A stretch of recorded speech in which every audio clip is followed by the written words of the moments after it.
रात को मेरे जेठ जी के कमरे से चीखों की आवाजें आती थी।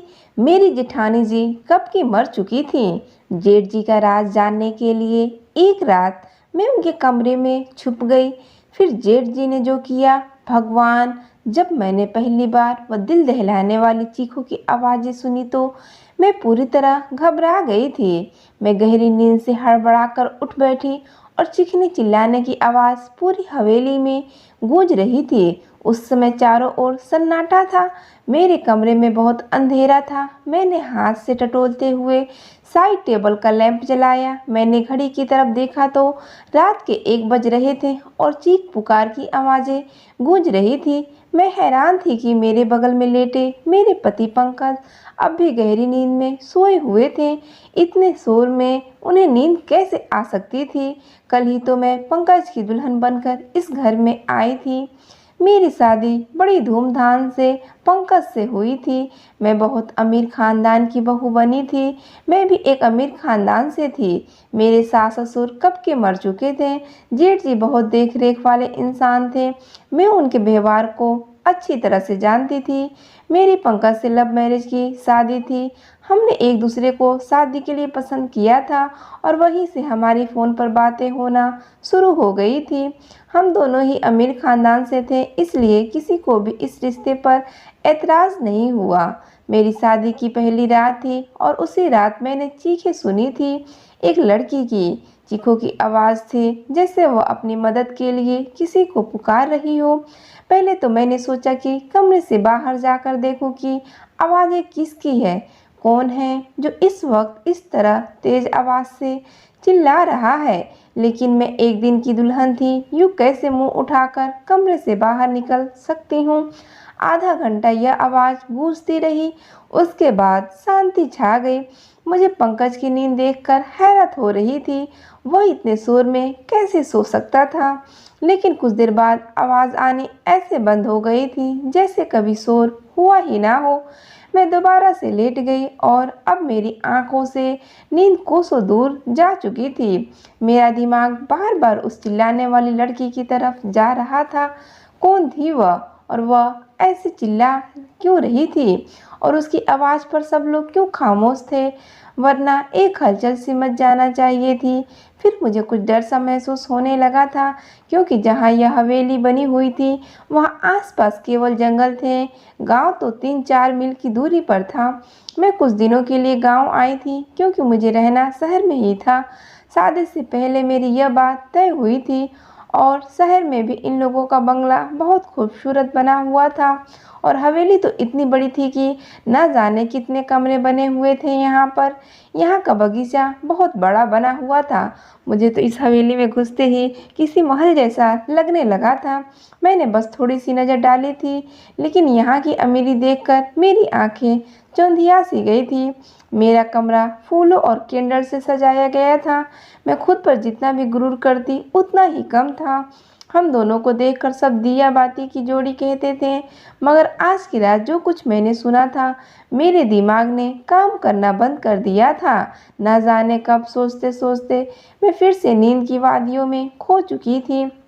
सुबह पंकज प्यारी सी मुस्कान लिए मुझे जगा रहा था। कहने लगा, उठ जाइए मैडम जी, ये दिल्ली नहीं है जो आराम से चादर तान कर सोई रहोगी। मैंने धीरे धीरे आंखें खोली तो वो उठ चुका था। पंकज बिस्तर से उठकर अपने कपड़े निकाल रहा था। मुझसे कहने लगा कि तुम्हारा सामान ड्रेसिंग रूम पड़ा है, वहीं पहनना है। वह मुझसे कहकर वॉशरूम में चला गया। मैं बेड से उठकर बैठ गई। पहले तो मुझे ऐसा लगा कि रात वाली बात शायद मेरा कोई वहम था। मैं वही बात सोचते सोचते ड्रेसिंग रूम में चली गई, जो मेरे ही कमरे में बना हुआ था। इतना भारी भरकम जोड़ा देखकर मेरी आंखें फटी रह गई। मैंने फ्रेश होने के बाद बहुत ही मुश्किल से उन कपड़ों को पहना था। पंकज कमरे से जा चुका था तो कुछ लड़कियां मुझसे पूछकर मेरे कमरे में आईं और मुझे जेवरात पहनाने लगी, तैयार करने लगी। जब मैं आज सज धज कर बाहर आई तो मेरे जेठ जी सामने कुर्सी पर बैठे थे। उन्होंने मुझे देखा और मुस्कुराने लगे। फिर मेरे पास आए और मुझ पर हजारों के नोटों की बारिश करके मेरा स्वागत किया। फिर मुझे बाहर ले गए जहाँ गांव की औरतें मुझे देखने के लिए मेरा इंतजार कर रही थीं। गर्मी और धूप में न जाने कब से वह मेरी एक झलक देखने के लिए बैठी हुई थी। मेरे जेठ जी कहने लगे, यह हमारे घर की नई मालकिन है, पंकज की बीवी। सभी औरतें मुझे नमस्ते करने लगीं। मैं थोड़ी देर से ज़्यादा वहाँ रुक नहीं पाई थी। तेज धूप ने मेरी हालत खराब कर दी थी। जल्दी जल्दी मैं अंदर गई और अपने कमरे में एसी ऑन करके बैठ गई। पूरा दिन लगातार लोगों का आना जाना लगा रहा। पंकज से मेरी मुलाकात बस रात को हुई थी, वरना वो पूरा दिन मर्दों के साथ ही रहे थे। गांव के कुछ और ही रस्म रिवाज होते हैं। पति पत्नी आपस में कम वक्त और दूसरों के साथ ज़्यादा वक्त गुजारते हैं। यही मेरे साथ भी हुआ था। रात तक मैं थकान से चूर हो चुकी थी, इसलिए लेटते ही मुझे नींद आ गई और पंकज मुझे कहने लगा कि गांव के माहौल से तुम परेशान हो गई हो। वह मुझे प्यार से देखने लगा। फिर मैंने आंखें खोली और थोड़ा सा मुस्कुरा दी। मैंने कहा, पंकज, बस जल्दी से दिल्ली वापस जाने का सोचो। मुझे ऐसे माहौल की आदत नहीं है। मेरी बात पर न जाने क्यों पंकज की मुस्कुराहट गायब हो गई थी। फिर वह बेड पर टेक लगाकर बैठ गया। कहने लगा, अभी तो ऐसा मुमकिन नहीं है, लेकिन मैं कोशिश करूँगा। मैं नींद में होते हुए भी पूरी आंखें खोलकर उसे घूरने लगी। पंकज, मैं गांव में 2 दिन से ज़्यादा नहीं रह सकती, ये तुम अच्छी तरह जानते हो ना। मुझे घुटन होती है यहाँ के पहनावे से, रहन सहन से। अजीब घुटन सा माहौल है यहाँ का। मैं नहीं रह सकती यहाँ पर। मेरी बात सुनकर वह किसी गहरी सोच में चला गया। उसने सिगरेट निकाली और लाइटर से जलाकर पीने लगा। मैं नींद में चूर थी, इसलिए सो गई। रात को फिर से मेरी आंखें जोर से खुली थी। वही एक लड़की की चीख पुकार, अपने बचाव के लिए मदद मांगती हुई। मैं तुरंत उठकर बैठी और पंकज को भी जगा दिया। वह मुझे नींद में देखने लगा। मैंने कहा, पंकज, किसी की चिल्लाने की आवाज़ आ रही है। मेरी बात पर पंकज ने नजरें चुराई। कहने लगा, कैसी आवाज़ें हैं? मुझे यहाँ कोई आवाज़ नहीं आ रही। मैं उसकी यह बात सुनकर हैरान रह गई थी कि यह कैसे मुमकिन था। मुझे तो लड़की के चिल्लाने की आवाज़ें आ रही थी, लेकिन पंकज को नहीं आ रही। मैंने हैरत से पंकज की तरफ देखा। मैंने कहा कि ये लड़के की आवाज़ तुम्हें नहीं सुनाई दे रही है? वह कहने लगा कि नहीं, मुझे कोई भी आवाज़ सुनाई नहीं दे रही है। मुझे नींद आ रही है, मुझे परेशान मत करो। यह कहकर वह फिर से सो चुका था और मेरा डर के मारे बुरा हाल था। क्या यह आवाज़ है सिर्फ मुझे ही सुनाई दे रही है? इसका मतलब कोई भूत प्रेत? यह सोचकर मैं कांपने लगी थी।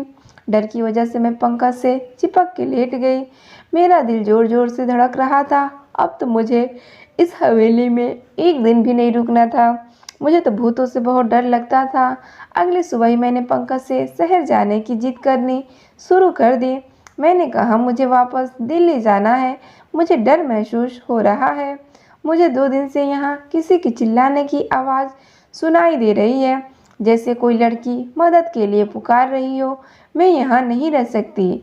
डर की वजह से ऐसा लग रहा था जैसे मैं अभी अभी रो दूंगी। और पंकज मुझे ध्यान से देख रहा था। वो बार बार नजरें चुरा रहा था और मुझसे कहने लगा, वर्षों से इस हवेली में ऐसे ही साए हैं। किसी किसी को ऐसी आवाज़ें सुनाई देती है जैसे तुम्हें दे रही है, लेकिन उन साए ने कभी भी हमें नुकसान नहीं पहुंचाया। वरना क्या मेरी या भाभी यहाँ रह सकती थी? मुझे पंकज की किसी भी बात से चैन नहीं मिल रहा था। मुझे बस दिल्ली जाने का इंतजार था।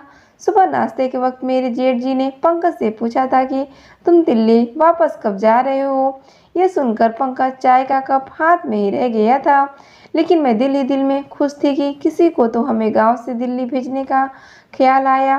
पंकज ने कहा, भाई, जो आपका आदेश। पंकज ने बहुत मुश्किल से यह बात कही थी। वह अपने बड़े भाई से बहुत डरता था। जेठ जी कहने लगे, आज शाम तक तुम दिल्ली जाने की तैयारी करो, वहाँ के काम देखो जाकर।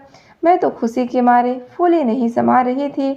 मैंने जल्दी से चाय खत्म की और कुर्सी पीछे खिसकाकर खड़ी हो गई। मेरे जेठ जी मुझसे कहने लगे, बहू, आज तुमने नाश्ता ठीक से क्यों नहीं किया? मैंने कहा, मुझे अपनी और पंकज की पैकिंग भी करनी है। शाम तक जाना है तो टाइम लग जाएगा। मेरी बात सुनकर जेठ जी पंकज को घूरने लगे और कहने लगे, तुमने बहू को यह नहीं बताया कि अब वह यहीं रहेगी।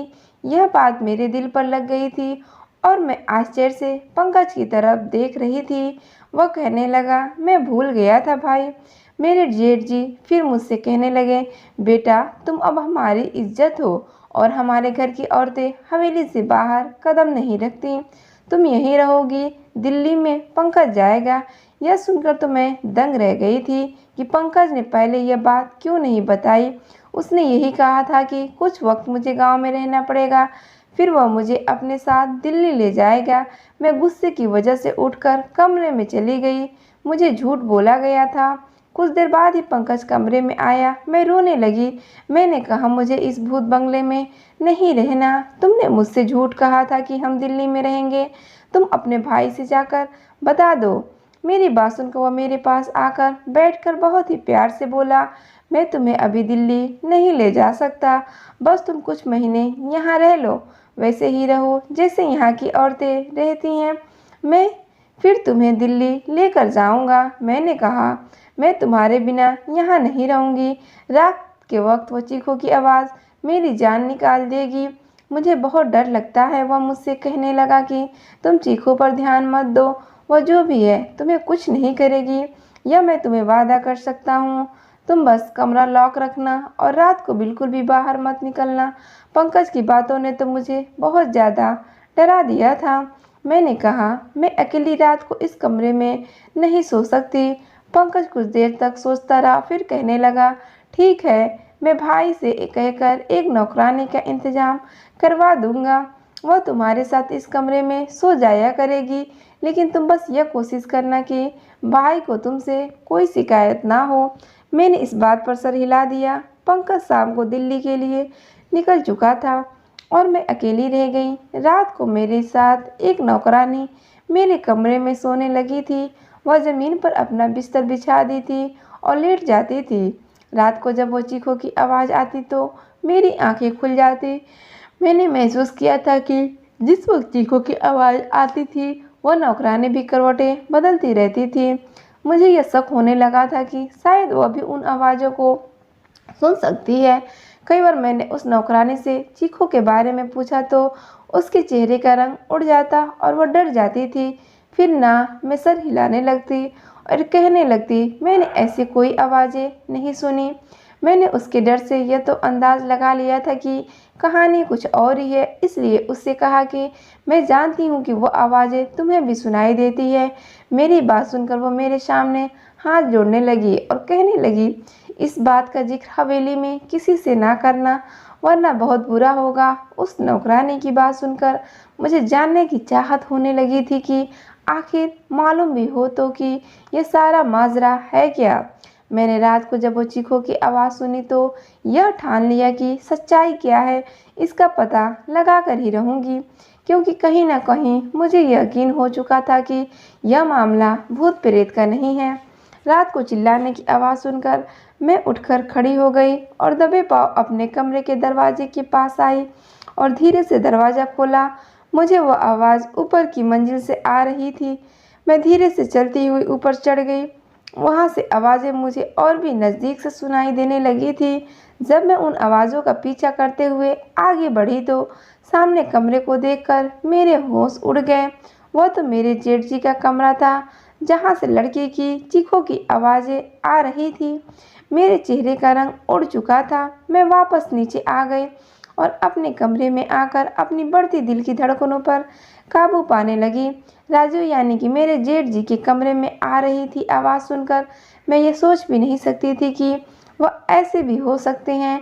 उनकी बीवी भी जिंदा नहीं थी, ना ही उन्होंने दूसरी शादी की थी। दुनिया के सामने वो कितने बड़े थे। फिर वह आवाज़ें, मैं खुद से बात करने लगी। मेरे दिल में उनकी बहुत इज्जत थी। मैं उनके बारे में इस तरह से सोच भी नहीं सकती थी। मेरी आंखों से आंसू बहने लगे। मैं अपने बेड पर बैठकर रोने लगी। मेरे जेठ और औरतों के साथ नहीं नहीं, ऐसा कैसे हो सकता। गांव वाले तो उनकी बहुत इज्जत करते हैं। फिर यह सब क्या था। यह उनका कौन सा रूप था जो आज मैंने अपनी आंखों से देखा था। मेरी पूरी रात जागते हुए कटी थी, क्योंकि मैं उनके बारे में ऐसा सोच भी नहीं सकती थी। सुबह नाश्ते पर वह उसी तरह बैठे थे। मेरी आंखें देखकर चाय पीते हुए कहने लगे, पंकज ने फ़ोन पर बात नहीं की मेरी बहू से, तभी रो रो के आंखें सुजा ली है। उनकी बात पर मैंने कोई जवाब नहीं दिया। मैं खुद ही मुस्कुराने लगी। फिर बोले कि पंकज वहाँ बहुत बिजी है, शायद इसलिए फ़ोन नहीं कर पाया। मैंने उनकी बात का कोई जवाब नहीं दिया। आज तो उनकी शक्ल देखने को भी दिल नहीं कर रहा था। कैसा दोगला इंसान था, दिन में नेक और रहमदिल बना रहता था और रात को यह सोचकर ही मेरा शरीर कांपने लगा था। मैं सोच चुकी थी कि अब उनका पर्दाफाश करके ही रहूंगी, लेकिन मैं नहीं जानती थी कि मैं अपने लिए कितनी बड़ी मुसीबत खड़ी करने जा रही हूँ। जब मैंने दोबारा वही आवाज़ सुनी तो मैं फिर उस कमरे के बाहर चली गई। कमरे के हॉल में देखने लगी तो एक 15 साल की लड़की थी, गांव की लग रही थी। उसके चेहरे से उसका दर्द साफ साफ पता चल रहा था। वह हाथ जोड़े अपनी इज्जत की भीख मांग रही थी, चीख रही थी, चिल्ला रही थी। लेकिन मेरे जेठ जी ने बड़ी बेदर्दी से उसका दुपट्टा उतार कर फेंक दिया था। मैं उससे ज़्यादा नहीं देख सकती। मैं वापस पलट आई। कैसे भी करके मैंने वह रात काटी थी। सुबह होते ही मैंने पंकज को फ़ोन किया। मैंने कहा, तुमने मुझसे इतना बड़ा झूठ बोला। तुमने कहा हवेली में आत्माएं हैं, जबकि ऐसा कुछ भी नहीं है। वो आवाज़ें गांव की मासूम लड़कियों की हैं जो तुम्हारे पिता जैसे भाई की हवस का निशाना बनती हैं। मेरे मुंह में जो आ रहा था मैंने सब पंकज से कह दिया। मेरी बात सुनकर वह गुस्से में आ गया और कहने लगा कि अपनी जुबान को बंद रखना, जैसे हवेली के सभी लोग रखते हैं, वरना तुम्हें राजीव की ताकत का अंदाज़ा नहीं है, जान से मार डालेंगे। वह तुम्हें पंकज की बात सुनकर जितना हैरान हुई उतना कम था। मतलब वो अपने भाई के बारे में यह सब पहले से ही जानता था और वो भी मिला हुआ था इस सब में। मैंने फ़ोन बंद कर दिया। बुराई होता देखकर मैं ऐसे चुप नहीं रह सकती थी। मुझे बस एक सबूत चाहिए था, क्योंकि यहाँ ऐसा कोई नहीं था जो राजीव के खिलाफ एक लफ्ज़ भी बोलता। इसलिए मैंने रात होने से पहले ही बीमारी का बहाना बनाया और अपना कमरा लॉक करके अपने कमरे में बंद हो गई। मैं जानती थी कि राजीव कब ऊपर जाता है, इसलिए मैं अपनी पिछली खिड़की से बाहर निकली और पाइपलाइन के सहारे ऊपर की तरफ पहुंच गई। राजीव के कमरे के बाहर की खिड़की उस वक्त खुली हुई थी। मैं उस खिड़की के जरिए उस कमरे में पहुंच गई और उस कमरे को किसी दूल्हे के कमरे की तरह सजाया हुआ था। मैं उसी खिड़की के पास एक कोने में छिप गई। रात 1 बजे राजीव उस कमरे में आया और सामने सोफे पर बैठ गया। कुछ देर बाद उसका नौकर शराब की बोतल लेकर आया और सामने टेबल पर रख दिया। मैंने अपना मोबाइल का कैमरा ऑन कर दिया। कुछ देर बाद एक 14 साल की मासूम सी लड़की उस कमरे में आई।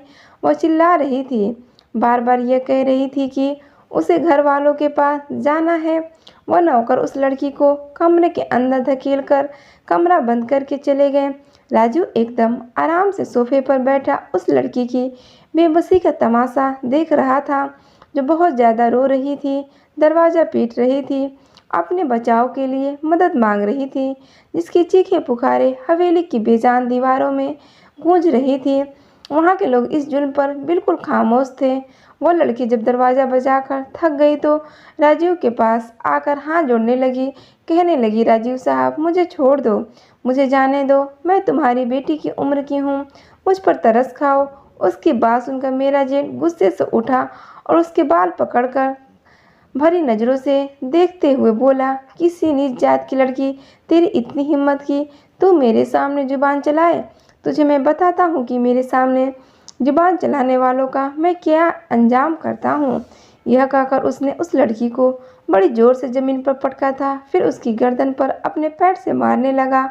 वह लड़की दर्द से बिलबिला उठी थी और मैं यह सब नहीं देख पा रही थी। न जाने कैसे मैंने खुद को काबू में किया, वहाँ खड़ी यह सब देख रही थी। फिर मेरे जेठ ने उस लड़की को पकड़कर बिस्तर पर पटका और अपना सिगरेट जलाकर जैसे ही उसने लड़की के चेहरे पर लगाया, उस लड़की की चीख के साथ मेरी भी चीख निकल गई। राजू तुरंत ही वहाँ से पीछे हटा। मेरी चीख सुनकर वह समझ गया कि कमरे में उस लड़की के अलावा भी कोई है। इससे पहले कि वह मुझे ढूंढता मैं उसी खिड़की से बाहर निकल गई, लेकिन शायद वह मुझे देख चुका था, क्योंकि मैं कोई प्रोफेशनल जासूस तो नहीं थी, एक आम सी लड़की थी। मैं जिस रास्ते से आई थी उसी रास्ते से नीचे उतर गई, लेकिन अपने कमरे के बजाय हवेली के पीछे चली गई। मैं वहीं जाकर छुप गई।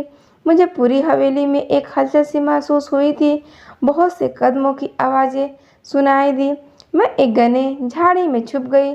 बहुत से नौकर टॉर्च लेकर मुझे ढूंढ रहे थे। मैं तो सांस लेना ही भूल गई थी। मुझे डर था कि अब मैं पकड़ी जाऊंगी।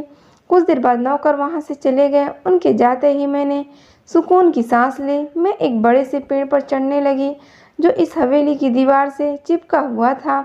उस पेड़ पर चढ़कर मैंने दीवार से दूसरी तरफ देखा तो वहाँ एक घना जंगल था। मैं वहाँ कूद गई थी।